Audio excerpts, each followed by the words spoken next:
நீங்க எந்த பொருள் எடுத்துக்கொண்டாலும் அதுல எண்ணெய் இருக்குது. நம்ம இடத்துல சோப்பு, அடுத்து வாகனங்கள், எந்த பொருள் எடுத்துக்கொண்டாலும் நம்ம வீட்டு இருக்கிற இந்த கதவு கூட இருப்பாதீங்க, இல்லாவிட்டால் எந்த சாதனம் எந்த ஒரு மெஷின் எடுத்துக்கொண்டாலும் அதுல எண்ணெய் இல்லாவிட்டால் சத்தம் போடும்.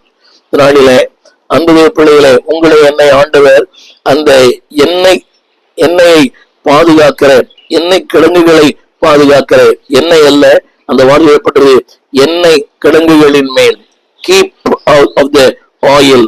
முதலாவது அந்த எண்ணெய் எப்படி செய்யப்படுகிறதாம். லேவியராகமத்தின் புஸ்தகம் 2ஆம் அதிகாரம் 1 முதல் 7 வசனங்கள் வரை அந்த வார்த்தையை படிக்கிறேன்.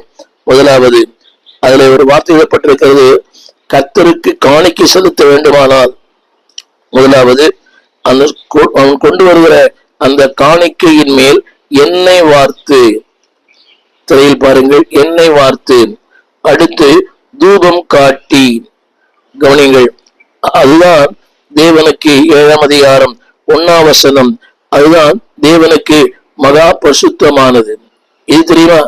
அந்த எண்ணெய் ஊற்றப்படுகிறதே அதுதான் தேவனுக்கு மகா பரிசுத்தமானதாம். அது மட்டுமல்ல, அந்த வசனம் சொல்லுகிறது, யாத்திராகமம் 27:20, அங்கே பயன்படுத்தப்பட்ட வார்த்தை குத்துவிளக்கு எப்பொழுதும் எரிந்து கொண்டிருக்கும்படி. அப்படியானால் அந்த குத்து விளக்கு எரிய வேண்டுமானால் அதுக்கு எண்ணெய் தேவை. அன்பானவர்களே, அதுல சொல்லப்பட்ட வார்த்தை இடித்து பிழிந்து தெளிவான ஒலிவ எண்ணெயை. இன்றைக்கு அபிஷேகத்தை விரும்புகிற அநேகர், அன்பானவர்களே, அந்த அபிஷேகத்தை விரும்புகிற அநேகர் வாழ்க்கையிலே இது கண்டிப்பா இருக்கும். இடிக்கப்படுவார்கள், பிழிக்கப்படுவார்கள், ஆனால் அவர் வாழ்க்கையிலே ஒரு தெளிவான ஒன்றை தேவன் தருகிறார். இந்த வசனத்தை படிக்கிறேன், கேளுங்கள்.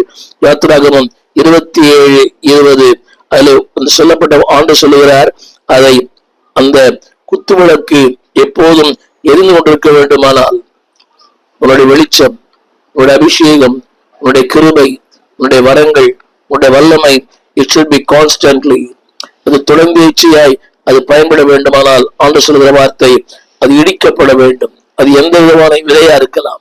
இரண்டாவது, பிழிக்கப்பட வேண்டும். மூன்றாவது, அப்பொழுதுதான் ஒரு தெளிவான ஒளிவு எண்ணெயை அது உருவாக்க முடியும். அவனு சொல்லுகிறார், அதை நீ உன்னிடத்துல கொண்டு வரும்படி இஸ்ரவேல் புத்திரருக்கு நீ கட்டளையிடு.